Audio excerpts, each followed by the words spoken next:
Hello दोस्तों, नमस्कार, जय हिंद। एमपीएसआई एनालिस्ट नंबर में आपका स्वागत है। मैं दोस्तों आज आपको लेकर आया मौलिक अधिकार का। दोस्तों ये मेरा पार्ट दोस्तों रहेगा चौथा। कौन सा रहेगा? पार्ट जो है मेरा चौथा रहेगा। इसमें दोस्तों मैंने पहले के दोस्तों वीडियो बना दी, दोस्तों एक प्ले लिस्ट भी बना दी है। सब प्ले लिस्ट का नाम है संविधान A to Z। उसमें दोस्तों आज दोस्तों मेरा पाँचवा मौलिक अधिकार है, पांचवें मौलिक अधिकार है जो संस्कृति एवं शिक्षा संबंधी अधिकार। संस्कृति एवं शिक्षा संबंधी अधिकार, इसमें दो है, अनुच्छेद 29 और अनुच्छेद 30 दिए गए हैं। अनुच्छेद 29 और अनुच्छेद 30 मतलब आर्टिकल 29 और 29-30 दोनों दिए गए। 29 दोस्तों आर्टिकल 29 क्या कहता है? अल्पसंख्यक वर्गों के हितों में संरक्षण। अल्पसंख्यक दोस्तों कौन होते हैं? अल्पसंख्यक जो होते हैं जो मतलब इनकी कम मात्रा होती है, मतलब कम लोग होते हैं वो अल्पसंख्यक होते हैं। जैसे कि मतलब कि मुस्लिम है, सिख है, पारसी है, जैन है। ये क्या है? संविधान के हिसाब से 6 धर्म ऐसे हैं जो अल्पसंख्यक में आते हैं। वही दोस्तों उनके लिए शिक्षा संबंधी अधिकार दिए गए हैं। शिक्षा संबंधी अधिकार दिए गए हैं। और दोस्तों 30 क्या कहता है? 30 कहता है शिक्षा संस्थाओं की स्थापना। अगर वो उनको शिक्षा मतलब कि शिक्षा अगर मतलब कि ग्रहण करना है तो वो अपने मदरसे वगैरह ये चीज़ खोल सकते हैं। ये चीज़ किसमें? अनुच्छेद 30 में दिया गया शिक्षा संस्था। और वो प्रशासन करने का अल्पसंख्यक वर्गों को अधिकार भी है, प्रशासन करने का भी अधिकार है। संविधान इतनी छूट देता है। फिर उसके बाद अनुच्छेद 31। अनुच्छेद 31 जो कि दोस्तों मूल अधिकार नहीं रहा, ये मेरा कौन सा कानूनी अधिकार बन गया है दोस्तों? ये है, ये कानून मूल अधिकार में नहीं है। ये क्या है? कानूनी अधिकार है। ये क्या है? मेरा कानूनी अधिकार है, संपत्ति का अधिकार। अनुच्छेद 31। और इसके बाद दोस्तों अनुच्छेद 32। अब दोस्तों अनुच्छेद 32 की बात आती है दोस्तों। 32 बहुत ही इंपॉर्टेंट है। अनुच्छेद 32 जो है मूल संविधान मौलिक अधिकारों की रक्षा करता है। मौलिक अधिकारों की रक्षा करता है, इसीलिए इसे टेक्निकल भाषा में कहते हैं, संविधान की भाषा में कहते हैं संवैधानिक उपचारों का अधिकार। मतलब कि संवैधानिक जो अधिकार हैं उनका उपचार मतलब इलाज करने वाला अनुच्छेद। इसमें दोस्तों क्या होता है? इसमें होता है डायरेक्ट सुप्रीम कोर्ट से मतलब कनेक्ट किया जा सकता है। अगर कोई मतलब मौलिक अधिकार का हनन करे, अगर कोई मौलिक अधिकार का हनन करे या फिर दुरुपयोग करे, मौलिक अधिकार का छीनने की कोशिश करे, तो इसके लिए क्या, तो ये दो है 5 रिट जारी करता है। ये 5 रिट, ये अनुच्छेद 32 के अंदर रिट होते हैं। रिट का मतलब होता है दोस्तों आदेश। सुप्रीम कोर्ट जो है आदेश देता है कि मतलब कि एक आदेश देता है, 5 रिट बताता है। बंदी प्रत्यक्षीकरण, परमादेश, प्रतिषेध, उत्प्रेषण और अधिकार प्रक्षा। इंग्लिश में कहते हैं हॉबियस कार्पस। फिर परमादेश के लिए कहते हैं मैंडमस। फिर प्रतिषेध लेख के लिए कहते हैं प्रोविहेशन। फिर उसके उत्प्रेषण के लिए कहते हैं सेचुररी। फिर उसके बाद कोय वारंटो।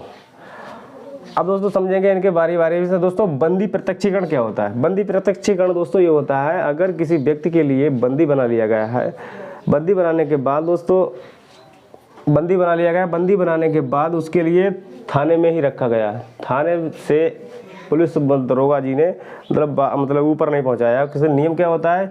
24 घंटे के अंदर जो है 24 घंटे के अंदर पेश किया जाता है।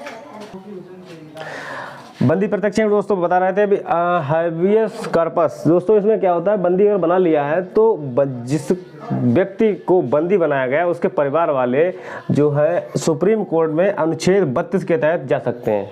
अनुच्छेद 32 के तहत जा सकते हैं। अनुच्छेद 32 के तहत जब जाएंगे डायरेक्ट सुप्रीम को, पहली बात दोस्तों ये है, ये अनुच्छेद 32 जो है डायरेक्ट जो है आम नागरिक के लिए डायरेक्ट सुप्रीम कोर्ट से जोड़ता है। ऐसा कोई संविधान में अनुच्छेद नहीं है डायरेक्ट सुप्रीम कोर्ट से जोड़े, इसे छोड़कर। अब इसीलिए डॉक्टर भीमराव अम्बेडकर ने इसी संविधान के अनुच्छेद 32 के लिए क्या था? संविधान की आत्मा। संविधान की आत्मा किसे कहा था? अनुच्छेद 32 के लिए। और संविधान की रीढ़ किसे कहा? संविधान की रीढ़ जो कहा था, रीढ़ कहा था 19 के लिए। अनुच्छेद 19 के लिए क्या कहा? मतलब 19 को आ जाता है रीढ़, संविधान की रीढ़ कहा जाता है। 19 में क्या है? स्वतंत्रता का अधिकार दिया हुआ, राइट टू फ्रीडम। उसमें 6 प्रकार की स्वतंत्रता है, पहले 7 प्रकार की थी दोस्तों। मैं पिछली वीडियो में ये चीज़ बता चुके हैं दोस्तों, पिछली वाली वीडियो में देख लें, ज़्यादा बेटर रहेगा। और दोस्तों संविधान की आत्मा किसे कहते हैं? संविधान की आत्मा कहते हैं प्रेम्बल को। प्रेम्बल मतलब जो प्रस्तावना, वो संविधान में सबसे शुरू में ही दिए होते हैं। फिर उसके बाद दोस्तों बंदी प्रत्यक्षीकरण दोस्तों आई होप आपके समझ में आ ही गया होगा। फिर उसके बाद परमादेश। परमादेश दोस्तों क्या होता है? परमादेश जैसे कि मान लिया कोई शिक्षक वगैरह ड्यूटी कर रहा है, मतलब कोई सरकारी आदमी जो है ड्यूटी कर रहा है, अपने ड्यूटी का ठीक से पालन नहीं कर रहा है, तो उसके खिलाफ कोई भी परमादेश जारी करवा सकता है सुप्रीम कोर्ट में जाकर। कि मतलब वहाँ जजों के पास जाएगा, सुप्रीम कोर्ट में जाएगा, सुप्रीम कोर्ट में जाने के बाद वहाँ पर अब शिकायत लेकर पहुँचेगा, सर मेरे यहाँ स्कूल में मतलब कि ये शिक्षक काम मतलब सही से नहीं पढ़ाते हैं, आते हैं बैठते रहते हैं और मतलब कि इधर उधर की बातें करते रहते हैं, पढ़ाते लिखाते नहीं हैं बच्चों के लिए, शिक्षा व्यवस्था बहुत ज़्यादा बेकार हो रही है। तो वहाँ से वो क्या उसी विभाग शिक्षा विभाग के लिए सुप्रीम कोर्ट ये परमादेश जारी करेगा, मैंडेमस जारी करेगा, फैक्स आएगा उसी विभाग के लिए, उसका नाम पता सब कुछ बता ही दिया गया। उसके बाद उसके पास जो है उसके पास सूचना आ जाएगी, तो वो उसके लिए अगर चाहे तो निलंबित भी कर सकता है, वो सुप्रीम के डिसीजन के ऊपर होगा। फिर उसके बाद प्रतिषेध लेख, प्रोहिबिशन। प्रतिषेध लेख दोस्तों क्या होता है? प्रतिषेध लेख ये होता है कि अगर जैसे कि इसे आम भाषा में इसे सब मतलब हर एक व्यक्ति जानता है, केवल ये थोड़ा शब्द थोड़े उस हिसाब के हैं, थोड़ा समझने में थोड़ा दिक्कत हो रही होगी। प्रतिषेध लेख होता है स्टे, जैसे बोलते हैं स्टे लेना।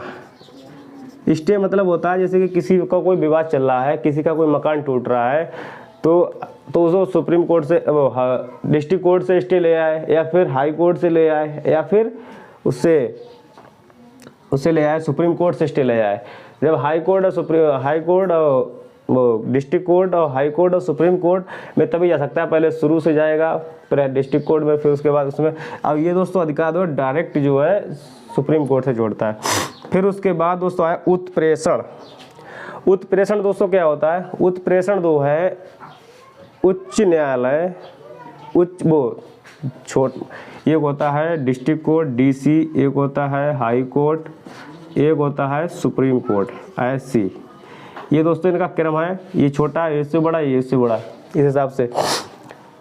अगर इसमें कोई मुकदमा लंबित है काफ़ी दिनों से, तो इसको कह सकता है कि जो है ये मुकदमा के लिए क्या फिर मतलब कि इसका फैसला सुनाए या फिर इसे हाई कोर्ट में ले जाए। अगर हाई कोर्ट भी नहीं सुनता है तो इसके लिए सुप्रीम कोर्ट में फिर जाएगा, फिर लास्ट में सुप्रीम कोर्ट का डिसीजन आ जाएगा, फिर उसमें जो होगा वैसा हो जाएगा।